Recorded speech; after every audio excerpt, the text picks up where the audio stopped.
이제 학교 중고과 졸업하고 2007년인가 이제 공부를 띄엄띄엄해서 한 10년 다녔어요. 뭐 활동도 해야 되고 댄서로서 이러니까 굉장히 그러다가 졸업하고 계속 이제 그때 당시에 저지도 많이 불려다니고 스트릿 댄스를 이제 오래 보다 보니까 계속 영혼이 없이 이렇게 저지하고 계속 똑같은 그 사이클에 좀 지치더라고요. 계속 그 춤에 이제 그런 상황이었는데 그때 만나던 여자친구가 한국종합예술학교 다니는 미술 하던 학생이었어요.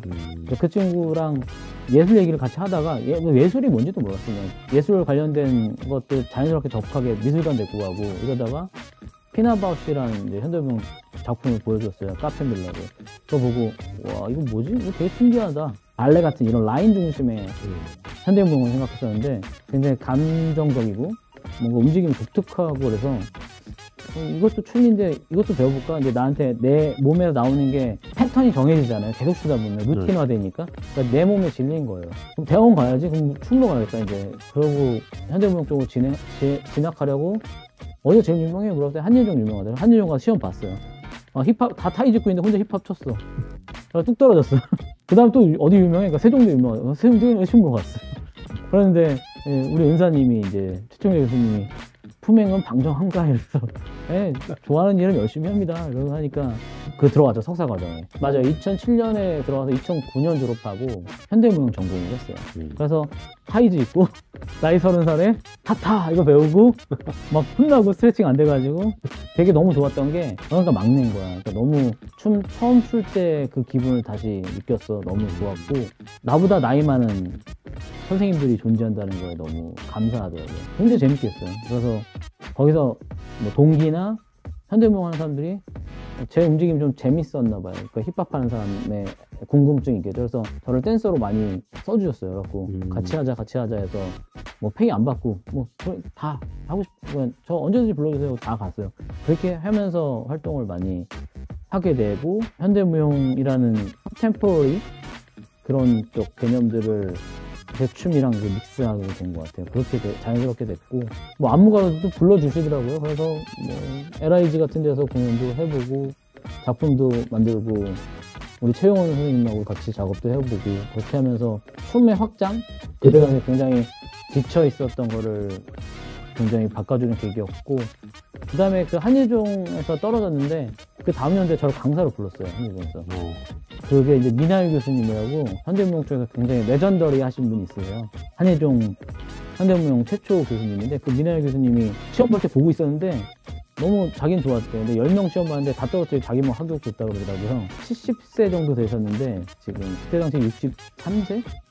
4세 정도 됐어요. 정년 거의 끝나갈 때쯤 열려 있으신 분이었어요. 그래갖고 그분하고 되게 친구처럼 지냈어요. 같이 공연 보러 다니고 대학로에서 김밥 둘이 먹으면서 얘기하고 예술이 뭐야 그랬으면 이렇게 물어보고 갑자기 밖에 보더니 저걸 이 안으로 갖고 오는 거야 이렇게 얘기했어요. 뭐 그때 못 알아먹었는데 지금 생각해보면 되게 의미 있는 말이었던 것 같아요.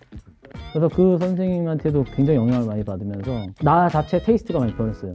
현대무용을 배웠던 게 터닝 포인트가 확실히 있죠. 그게 정말 감사한 일이었어요 저한테. 2005년도, 4년도 막 이때부터 시작했던 것 같아요. 한국종합예술학교에서 잠깐 특강 형식으로 잠깐 불러가지고 강의를 하면서 이런 우리 쪽 그런 게 있구나 했는데 그 다음에 2005년일 거예요. 그때 고릴라 크루 남아형? 전남아 형이 이제 백제에 나갈 때인가 그런데 저한테 부산의 경상대학교에 스트릿 댄스과가 생긴다고 거기 강의 좀 나가줬으면 좋겠다고 소개를 시켜줬어요.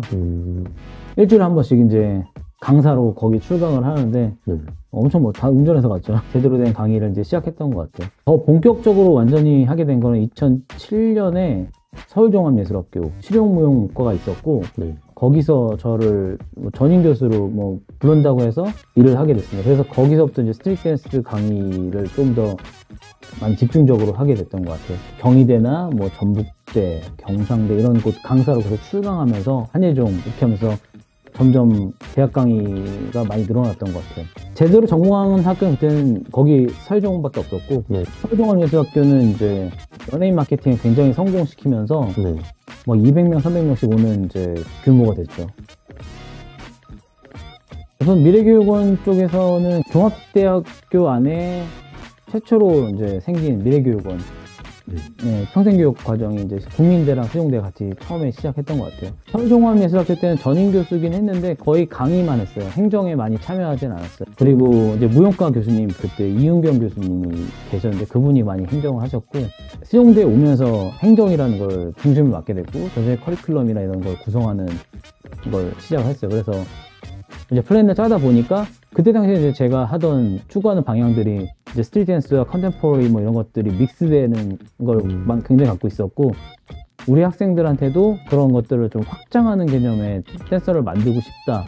좀 멀티플한 댄서들을 많이 만드는 게 교육의 철학이었던 것 같아요. 처음 개설에. 그래서 그런 무용 교육 과정도 굉장히 세종대가 그런 역사가 있기 때문에 클래스에 대해서 굉장히 잘 돼 있어요. 그래서 그런 무용과와 협조해가지고 클래식 무용과 그 다음에 실용 무용을 잘 믹스한 커리큘럼을 만들었고, 요새 친구들이 이제 코레오라는 장르가 생기면서 좀 스트리트 댄스는 각각의 장르가 독립적이었다면 이제는 좀 학생들이 믹스를 하는 그런 제너레이션이 됐어요. 그래서 우리 쪽 커리큘럼에 만족하는 친구들이 많이 생겼던 것 같고, 융합예술대학원에서는 조금 더 실기 중심의 사실 대학원이긴 한데, 우리 실용무용 쪽은 아직 이론적인 좀 더 체계가 필요하다고 생각을 해서 이론 교육도 같이 병행하면서 하고 있는데, 자기 전공에 대해서 한 번 더 생각해보고, 아직도 성장 단계에 있는 학교고, 개설한 지 한 8년 정도 된 것 같은데, 많이들 좋은 학생들도 많이 배출됐고, 지금 현역으로 많은 이제 K-팝 필드부터 시작해서 코리오씬, 뭐 스트리트 댄스씬 다양한 학생들이 잘 자리 잡아가면서 후배들한테도 좋은 영향을 주고 있어서, 아카데미 중심의 교육을 하는 사람들이 있고, 예고 나가는 친구들이 있고, 평생교육권 시스템을 나가는 사람들이 있고, 이제 본과에서 강연하는 사람들도 있고, 그러니까 각자 파트가 다르니까 거기서 그 학생들이 그 나이대에 원하는 것들을 잘 파악해서 우리가 제공해주는 게 지금은 훨씬 더 맞는 것 같아요. 내가 하는 게 그들한테 맞다고 계속 얘기를 하는 것보다는 좀 이 트렌드랑 이 시대 흐름을 보면서 이들한테 좀 뭔가 잘 맞아줘야 되는 것들, 이들이 지금 시대에 필드로 나가서 어떻게 성장할 수 있을지 도움이 될까 생각들을 많이 하게 되거든요. 굉장히 어려운 문제죠. 트렌드가 계속 변하고 있기 때문에. 전에 같은 경우는 배틀이 문화의 중심이었죠. 그러니까 세계 챔피언이 목표인 친구들이 많았고, 그래서 자기 전공 분야를 심화해서 하드 트레이닝 하는 시스템이었다면, 지금은 조금 더 코레오나 이런 미디어, SNS를 통해서 자기들을 어필하는 시대가 됐기 때문에 그들한테 우리가 발레나 한국무용, 현대무용 같이 기초적인 지식 체계로 들어가게 되더라고요. 스트리트 댄스가. 그들의 안무 속에 사용할 수 있는 하우스 스텝, 팝핑 테크닉 등등등을 분위기를 또 변화하고 있더라고요. 그래서 우리 시대의 어떤 개념을 그들한테 강요할 수는 없더라고요. 그래서 지금 학생들이 가장 원하고 그들이 앞으로 필드에 나가서 잘할 수 있게 도움을 주자라는 생각으로 많이 커리큘럼을 구성하는 편이에요. 매스미디어가 엄청 변하고 비대면 상황이 오면서 많은 사람들이 혼란을 겪고 있잖아요.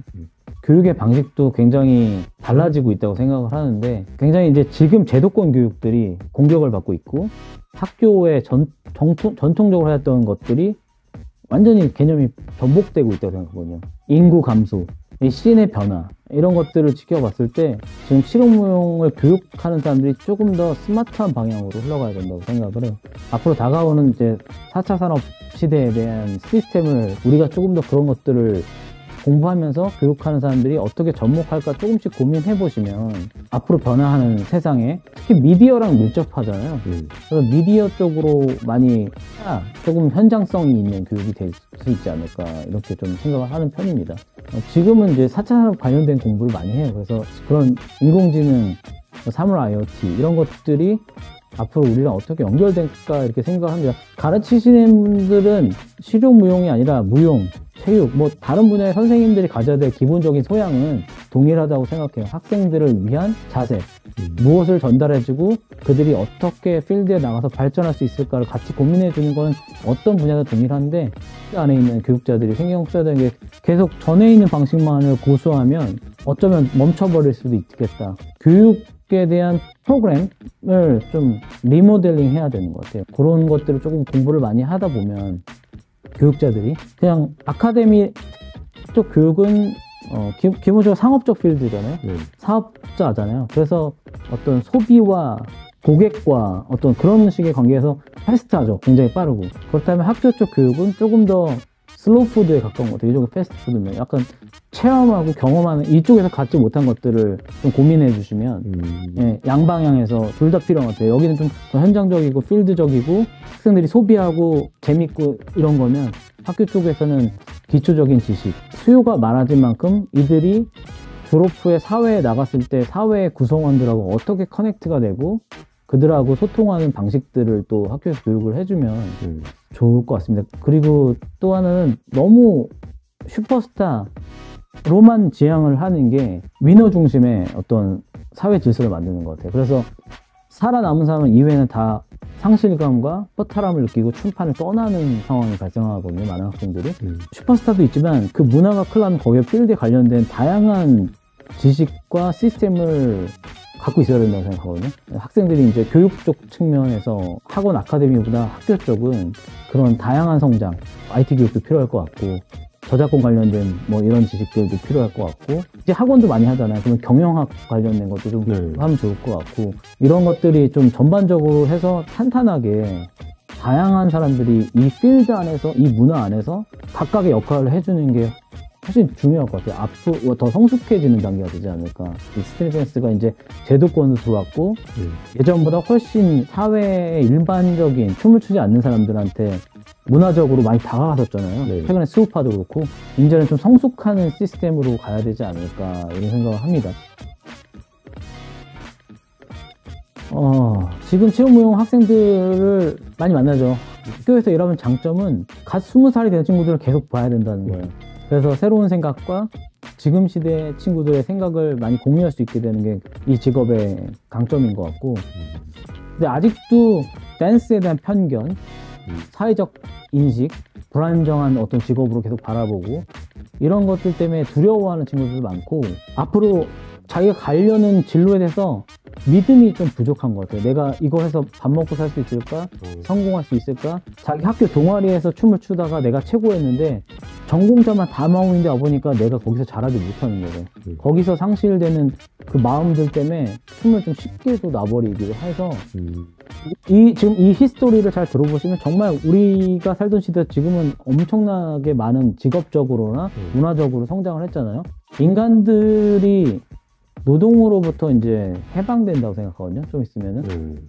그러면은 조금 더 신체 활동에서 의미 있고 자기가 재미있는 것들을 찾다 보면 이런 쪽 카테고리 문화들을 계속 좋아하게 될 것 같아요. 앞으로 이게 더 인간 삶에 좀 더 깊이 관여할 수 있지 않을까 생각을 한 편인데, 개인적으로 학생들이 자기 자신에 대한 믿음과 이 댄스 씬의 발전에 대한 것을 자존감을 갖고 시작하시면 굉장히 좋을 것 같아요.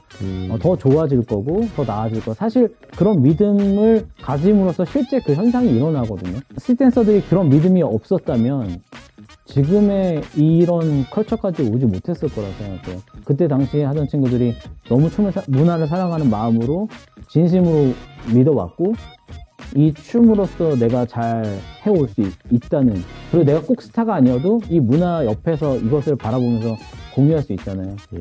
그런 것들의 행복감들을 좀 배우면 너무 경쟁적인 마인드보다 최고가 되겠다는 생각이 당연히 필요하죠. 더 넓게 생각하고 들어가면은 시험무용 하는 학생들이 할 게 더 많아질 거고, 이제 앞으로 무용이 어떤 예체능 그 교과목으로 편성될 수 있는 가능성도 보이고, 앞으로 직업적으로도 조금 더 안정되고 본인들이 할 수 있는 게 나의 그 크기에 따라서 역할이 생길 수가 있다고 생각해요. 그런 자존감과 믿음을 가지면 그걸 통해서 현실이 더 좋아지지 않을까. 사회적 인식 때문에 내가 그거에 눌려서 내 갈 길을 못 가는 거는 제일 안타까운 일이라고 생각하고, 실제로 다른 필드로 가서 다른 일을 하면서도 춤을 그리워하는 친구들을 굉장히 많이 보거든요. 그렇다면 오히려 그 에너지를 이쪽에 모아갖고 이 문화가 확장하는데 노력을 하는 사람들이 많아지면 실용무용 하시는 분들도 더 좋은 씬에서 사회 구성원으로서 잘 살아갈 수 있지 않을까. 윤상용 씨라고 파핑리 해가지고 스트릿잼을 기획하고 처음 만드신 분이고, 이 스트릿 댄스 용어와 에서는 어떤 사건이나 이슈가 되게 거기에 핵심적인 코드인데 그런 것들에서 좀 완벽하게 전환을 시켰던 터닝 포인트였던 것 같아요. 스트릿 댄이. 그래서 그 윤상용 씨 인터뷰를 통해서 스트릿 댄스를 보신다면 좀 더 한국의 스트릿 댄스가 스스로서 지금 사실 수우파 같은 경우도 많은 얘기가 댄서가 주인공이 되고 그 스테이지에서 내 춤을 추고 싶었다라는 게 굉장히 사람들한테 많은 감동으로 왔다고 생각을 하거든요. 근데 그런 거의 시작점이 시스템화되고 뭔가 기록이 남아있고 역사성이 생기게 기점이라고 생각해서 윤상용 씨를 추천드립니다.